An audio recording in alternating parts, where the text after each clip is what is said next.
Hi everyone, this is Abhinav from Phone Bunch and today we are reviewing the Samsung Galaxy Core 2 which is available for just Rs 8,000 in the market right now. It comes with a quad-core 1.2 GHz Predecessor processor with just 768 MB of RAM which really hinders performance. Let's have a look at the build first. On the left you have the volume rocker which is sturdy. At the top 3.5 audio jack. On the right you have the power lock and unlock button, space to open the back cover. At the bottom, primary microphone, micro USB data syncing and charging port. You can also see the glossy faux metallic trim on all the sides. It does look a bit appealing. At the back, you have the 5 megapixel camera, LED flash, Samsung branding, the main speakerphone as well. The back has a very nice soft touch leather finish, which does make the phone easy to hold. And there's no false stitching this time. And both the buttons are easily accessible with your fingers. You can see that the back cover is very easily openable. It is a bit bendy and flexible. On the inside you will be able to see one micro SIM card slot, one micro SD card slot up to 64 GB and another micro SIM card slot. It is a dual SIM 3G smartphone and then you have a 2000 mAh battery. Graphics on the Galaxy Core 2 are powered by Mali 400 MP GPU which is assisted by the 1.2 GHz quad-core Spectrum processor. You can see that the phone can be very easily handled in just one hand. Coming to the front, there is something really odd about this phone. You do have a front-facing camera, but the proximity and light sensors are missing. That's really strange. No notification LED as well. 4.5-inch WVGA display, 800 by 480 pixels. You have capacitive buttons for recent as well as back, and a physical home button.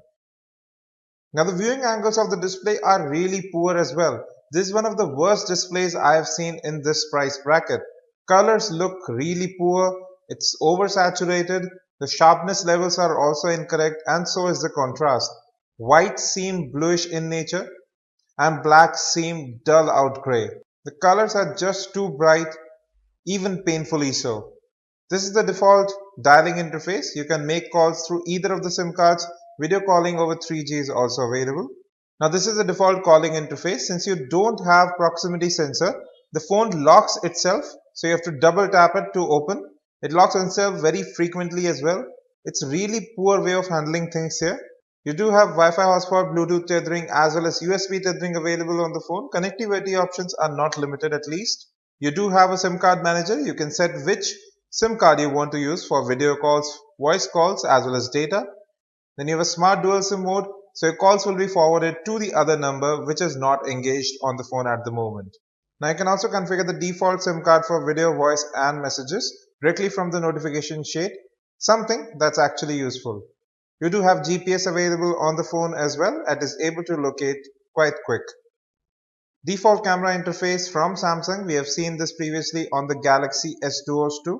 You have several modes including continuous shot, sound and shot, panorama, sports and night, which are actually quite helpful.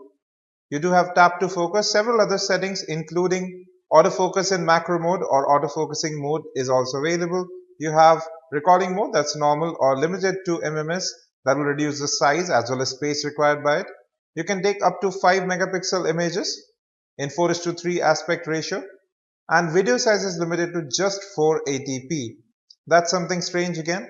Moreover, videos do appear a bit grainy and you can use the volume key for zooming in as a shutter key or for recording video directly.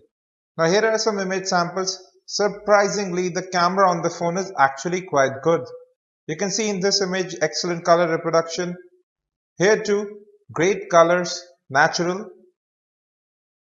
Same goes for this. Now this is a bit distant and still you can see accurate color reproduction here. Now I've zoomed in the inset you can see the level of details that are captured, no noise at all. A macro shot, very clear, autofocusing is quick and the phone is able to capture images quickly enough as well. But during the night it does get a bit slow and the images do turn a bit noisy and you can see how good these images look. Great color reproduction, excellent contrast levels as well and good detail too. You can see it from right here. Now folks, this is the default headset that comes with the device. We have seen this previously. These are actually quite good to listen to music and have a single button interface to receive calls and a golden pin. But being white in color, these do get dirty quickly. Now we are playing some music. I'll show you that you actually have an equalizer built in as well. which does work especially when you are listening through the headset. The speakerphone is just one of the few things that is actually good. It is quite loud and clear. Now, as soon as you plug in the headset, you get options for the different apps that might use it. And moreover, you get additional functionality in the music app. Single tap to pause and play, double tap to change to the next track. This is a default FM radio interface. It's a really good looking interface indeed. Samsung is working on its interfaces. It's full screen as well. So you can record FM from here. It will be saved in the storage that you have selected.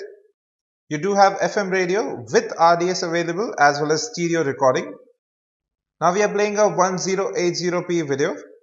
You can see from right here. You can control the brightness of the display from the left and from the right control volume. This is a default video player from Samsung. Flawless playback. Now we are playing a 480p video. That's the maximum supported by this display. It's an unboxing of the Micromax Canvas A1. Now YouTube playback is also flawless, but the display is really poor, bad color reproduction throughout. Now this is the default launcher. At present we have 3 home screens. You can even add more home screens. I'll show that to you. The default app drawer, it has several settings. You can change the sorting order to alphabetic or choose your own custom order, in which you can just click into edit and change the position of the apps according to your needs. Moreover, you can even uninstall apps directly from here, and you can even hide apps. Now Samsung has made some changes with the buttons. Long tapping the home button opens up Google Now, and on the left you have the recent key which opens all the recent apps, and you can kill them through the task manager as well. Long tapping on any of the home screens opens up the customization where you can add widgets to it, change the wallpaper, or even add more home screens. It's a very customizable, and you have all the notification toggles in one line as you see right there, not in different panes like default Android. You can change this as well directly from settings.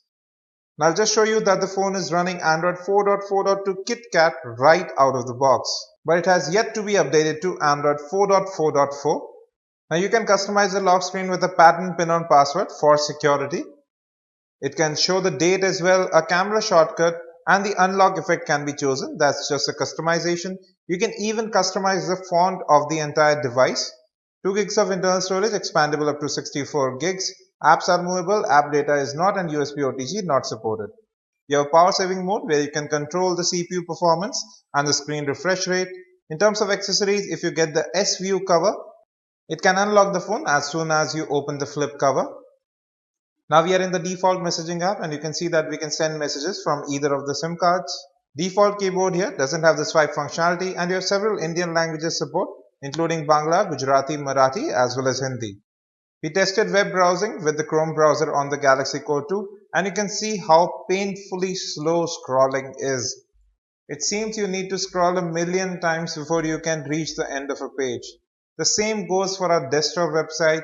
You can see how many times you actually have to scroll. The display doesn't have bad touch response, but this is really not acceptable. Although rendering is quick, but even pinch to zoom is really slow. Even in terms of general performance, you can see that there is a bit of lag in the interface. That's normal with TouchWiz, but this phone really doesn't perform well. We saw that in gaming as well. The Galaxy Core 2 lagged in even the basic games, and we just can't talk about the high-end games. The display has poor viewing angles. It's not visible in sunlight that much. It has good build quality, a very good camera, but for the price, even now at just Rs 8,000, this is not the phone to buy. 768 MB RAM just killed this device and the poor display. We'll be back with more. Till then, you can watch the gaming review of the Samsung Galaxy Core 2 as well as the full review of the new Motorola Moto G 2nd Gen. Don't forget to subscribe, like and share. Any questions, just hit us in the comment section. Thanks for watching and have a great day.